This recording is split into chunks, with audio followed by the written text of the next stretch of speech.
وعن ابی هریرة رضی اللہ عنہ قول، حضرت ابو ہریرہ سے فرمائی، قول رسول اللہ صلی اللہ علیہ وسلم،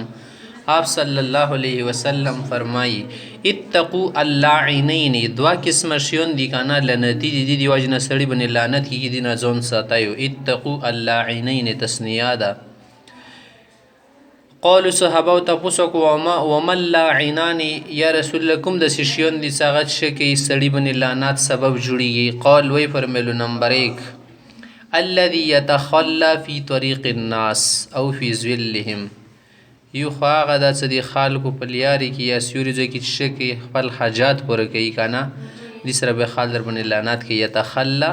شکی چې بیل او تکینی بیا خوی کنه د شته حاجات پر کې تخلى من مرادونه شه د حاجات پوره کوي. رواه مسلمون. دو خو ظاهر در سړی ته خیری کې چې الله دې د سیاسي کې کنه دومره سیری دلی نه و سیوري ځای خراب کړل د شته لیارې کې. وعن ابي قتاده رضي الله عنه قال قال رسول الله صلى الله عليه وسلم اذا شرب احدكم، اسکله تسکی کاسو بسکین فلا يتنفس في الاناء، نو بیا د لوښي کې سو ماخلي چې لوښي کې سو واخلي، ځکه د خاص یوه خبره د څخه خبره نه ده او بل سړی د نه نفرت کوي. دویمه دی چې خولې نه یا کاربن ډای اکساید وځي چې کوم د ګنده شیون څه دي سو کې د خارج کېږي که نه ذرات یې ورکې ښه نه دي د کومه سو مخلو د صفو یې مو دپاره. همداسې ته وایي دا اتل خلا کله سړی قضای حاجت ځای ته راشي که نه فلا یمس ذکره بیمینه، خیلو سره خپل اندام ته ګوتې ما اړي. نه دا نر ښځې دواړو دپاره حکم د مطلب دی چې خیلو سره استنجا مه کوي ګوتې ما ورلګوي. ولا یتمسح بیمینه، همده شایته په خیلو سره بیا استنجا صفایي ما کوي. ولا یتمسح صفایي ما کوي لوټي ما کوڼې ما وایي بیمینې خیلو سره ګچ سره به کوي. متفق علیه. وعن ابي هريره رضي الله عنه قال قال رسول الله صلى الله عليه وسلم، افعلی سلام فرمائی، من توضع کوم سړی اودس وکي نو اودس کې ته پکار د فلیستنثر نه تنبیزاد چکی خنه چوړ کی معنا پشکی دوا کی تنبیزی نه د سره تنبیزی سپیا کیږي هغه نه علاج شګیږي وسره. بله پیدا ده د سړي سره مزاج بیا ښه تازه استنصار منه دی سوال نه تنبیزي ته اوبه واچوي هغه نه باندې بیا شڼ ویر کي. ومن استجمره کوم سړی استنجا کوي کوڼي موڼي سره لوټي سره فلیوتر ټوک عادات کې وکړي لکه 3 شولو 15 شولو.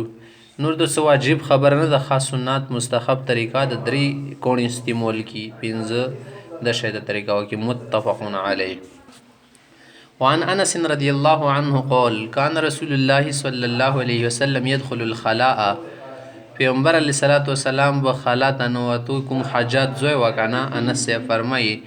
فاحمل انا وغلام، یو زه یو بل وړ کر سره او موږ شو ته وړلو اداوتن یا اداوتن من ما دی اوبو له کومه کوزا و لوټه هغه مو ته موړله. وعنزه عنده کومه نیزه وه د پیغمبر صلی الله علیه کنه هغه به مو ته وړله. استنجي بالماء اوبو سره به هم استنجا فرمیله. متفق علیه. او د نیزه څه دپاره وړله دي دپاره چې د متاز ته سړی حاجت ته کله نیوس وي که نه په دې ټیم کې خدا ځون نه دفاع نه شي کول که ته چې درنده راووتلو یا د حشره راووتلو لکه منګور شو لړم شو که نه یا بل خطرناک جانوري نو تو سره تېره شاید سره هغه ځون نه دفاع کول شي بیا ځون نه یې خس ننول شي ټیم کې سړی به چې ته داسې کول شي. همدا شی ته ورکې دا پیدا ده که چې ته لوټو ضرورت څه شولو ځمکه کلاکې یو سره لوټې لوړول شي که نه تیره شی لکه تیره تبرګای جوړ کې څوکې ایثار کې یا همدا شی ته لخته جوړه که سار کې ته تیره څوکه واچوي کوتک کې یا همدا شی ته عام ژوند کې کوتک ګرځول بهتره طریقه ده. دې سره سړي د څه کېږي دفاع نصیب کېږي لکه لخته ګرځی غټ کوتک سي ډینګ وزې ورسره سرول شي پوڼې ورسره نوال شي تاکیا ورباندې لګول شي ستړی شي سړی نوره دفاع ځان نه کولی شي. ډېرې زیاتې فایدې دي ورکې موسی علیه صلات وسلام ځان سره اسوا ګرځوله که نه هغه کې ډېرې فایدې وي. الفصل الثاني عن انس رضی الله عنه قال كان النبي صلى الله عليه وسلم اذا دخل الخلاء،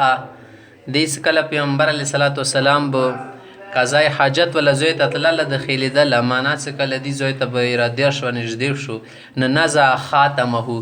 د کومه ګوتې وه که نه لوس کې چول یا دا به بیا وبسله لوندې څه لیکلي لأن نقش و هغه به څه لیکلي وو نقش محمد رسول الله دا په لیکلي وو که نه کومې ګوتې به د شی ته لیکن وي یا شینامه ورباندې هغه بیا وباسي جیب ته به کوي رواه ابو داود والنسائي والترمذي قال هذا حديث حسن صحيح غريب وقال أبو داود رحمه الله هذا حديث منكر وفي رواية وزع بدل نزع وزع قوتي بيو بسل يا نزع قوتي بيو بسل دوري ومانا دا وعن جابر رضي الله عنه قال كان النبي صلى الله عليه وسلم إذا أراد البرازة کله پیغمبر سم سي اراده وغوښتله قضای حاجت لوندې ورسره لیکلي که نه قضاء الحاجه باراز وتیل شي ان طلق داسې ښه ډېر به لوړلو ان طلق لوړو حتی لا یراه احد چې چا به نه کتلو رواه ابو داود بهتره طریقه هم دا ده سړی ښه لرې سي حاجت دپاره که چې د بتروم وغوره سیسټم یې هغه کې خاص یې نشته تلل لکه همدا چې ته عام حالات کې بیا ورته تلل څومره لرې مغوره ښه دي دا ډېره بهتره طریقه ده وعن جابر رضي الله عنه هذا حديث وشو مختصي ديس رواه أبو داود وعن أبي موسى قال كنت مع النبي صلى الله عليه وسلم ذات يوم پیغمبر صلی الله علیه و سلم فاراد ان يبولا د وړو حاجت تقاضا و هغه د پر اراده وکړه پاتا دمیثن ای پستی غو نظم کی ته ورغله دمیثن مکانا لینا سهل لون لیکل کنه پوز غو نظم ته لوړو په اصل جدار دیوالو ویخ کې نږدې د پسته زوی کې ځکه خیزه به امتیاز ولسری کې نه وچتیږي ستنو سار بشوندي فبال حاجت پورا کړل ثم قال غنبدیو فرمل اذا رضى احدكم ان يبولا کله تاسو کې سړی ته متیاز حاجت پر کول غوړي پلیار تعدیلی بوله ته متیاز لپاره زوی ولټي ځکه لټول معنا ده سپوز زوی ته ولټي یا چې سره ته زما کا پاستا کې کتر شای وسرای د بیت شکی سری کې ډری ولی رواه ابو داود وعن انس رضي الله عنه قال كان النبي صلى الله عليه وسلم اذا اراد الحاجه كلا پیغمبر سم دي حاجت تقاضا اراده بي وک لم يرفع ثوبه سكلا د حاجت پر کې نسوره بجاوړه نه وچته ولا لمنی ممنی سي سړي حتى يدنو من الارض سزما کتاب نږدې شو ال بیا غنه بعد جامع وچته ول رواه ترمذي ابو داود والدارمي وازداد ساتر صورت طریقې سره سړی ساتر کول شي مغوره طریقې سره سړی د شکی خ انداز کی ساتر له حوز وسدي وعن ابي هريره رضي الله عنه قال قال رسول الله صلى الله عليه وسلم آپ علیہ السلام صحابه وتلی انما انا لكم مثل الوالد لولده زه تاسو د پاره د سین لکه بچی د پر خپل پلور وي څه خبر یا رقم خبر ورزده کوي ساتور له خبر یا ورزده کوي نو زه تاسو د پاره روحاني والد یم پلور د اعلمکم زه تاسو ته طریقې درخوایم شریعت د زده کوم د قضای حاجت نه ونه ستر جنازه او دفن کفن پورې ټولې مسلې د تخایم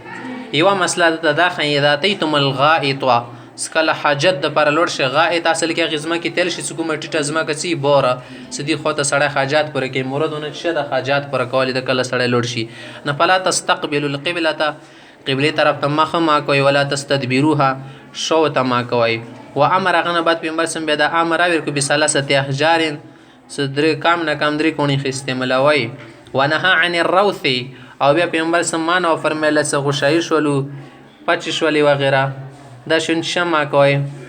دما استعمالوي ځکه د پخپل باندې نجس شون دي خو وشت سي سړای سره لکه دو بس خاچان شای نه ده نو دو ما استعمالوي خبره نه ده بل شمع استعمالوي عن الروس والرمه بل رمه څه ده دا ما استعمالوي رمه چې تل شي زړه اډوږي دا مې استعمال وچ شي ونه غړول لوړ شي دا ما کوي ونه ها انده چې د پیغمبر سمانه کړی د استطيب الرجل سړی استنجو کی بيمينه خيل او سره دینه مانه کړی د رواه ابن ماجه والدارمي وعن عائشه رضي الله تعالى عنها قالت عائشه صاحبه فرمایي كانت يد رسول الله صلى الله عليه وسلم اليمنى د پیغمبر اسلام له خایل او زبچی شي د پاره استعمال د لتوهوره صفای د پاره سکومه د عام او د سړی سکی دي د پاره و طعامه هم د شته خړلې سکلی شنو د پاره وکانت يده اليسرى او د غسل بسیسو د پاره استعمال د لخلائه قضاء حاجت کې به د استعمال ولهم د شیطه نور څه د سیګند شي او ما کان من اذا یکم شی کنه په لیدې جنس نه سړاونه طبيعت غکیږي ماغه د پاره رواه ابو داود وعنها قالت حضرت عائشہ سے فرمائی قال رسول الله صلى الله عليه وسلم اذا ذهب احدكم الى الغائط کله تاسو کې سړی خپل حاجت د پر لوړ شي فلیذهب معه بثلاثه احجار 3 کوڼې ځون سره یوسي. بس دې مسلې کې د مذهب دا شو چې 3 کوڼې وړل څه واجب فرض خبر نه ده، مستحب طریقه ده. دې نه زیات استعمالول شي که سپی د یو سړي نه کېدل دوره سره همداسې ته که یو غاټ کوڼه د هغه کې 3 طرفونه 3 کونجونه سي ګوډ ورکي 3 ګوډ که نه نو هغه سره د بیا استنجا کول شي. بیا د 3 کوڼو کور کوي هغه غاټ کوڼه. او نورو مذهبونو کې حضرت شي کې 3 کوڼې ضروري ګڼي. نیس یستطیب بهن هغه سره د سپی کې فإنها تجزئ عنه به د 3 کوڼې کپې کېږي عموما. رواه احمد و ابو داود والنسائي والدارمي. وعن ابن مسعود رضي الله تعالى عنه قال قال رسول الله صلى الله عليه وسلم لا تستنجو بالروث. پچې شولې غوښایي شو وغیره چې شي ولا هم وي یا د نورو ځناور ولا څومره سره جعلي ګندګي د دې سره تاسو استنجا ما کوئ. ولا بالعظام همدا شی ته ډوکو سره. فإنها زاد اخوانکم من الجن. تاسو ورونه څه دي بس دو دیني اعتبار سره ورونه دي ازداد د هغو څه د خوراک ته الله تعالی ورکې بزو دپاره خوراک ګرځوله د څه طریقې سره هم یو سکفیت ته مو څه ضرورت نشته. رواه الترمذي والنسائي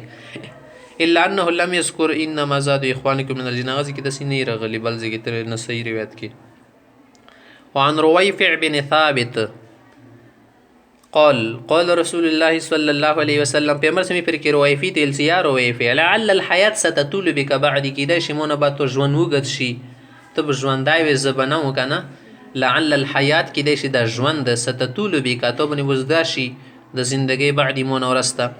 زه ته دا خبره کوم چې څو قیمتي شیان ښایي د خلکو ته به وښیه که چوک د څه کتلو مونه بعد دا خبرې مونه رسول شي په اخبر الناس نه خلکو ته دا خبرې به ښایي چې ان من عقد لحیته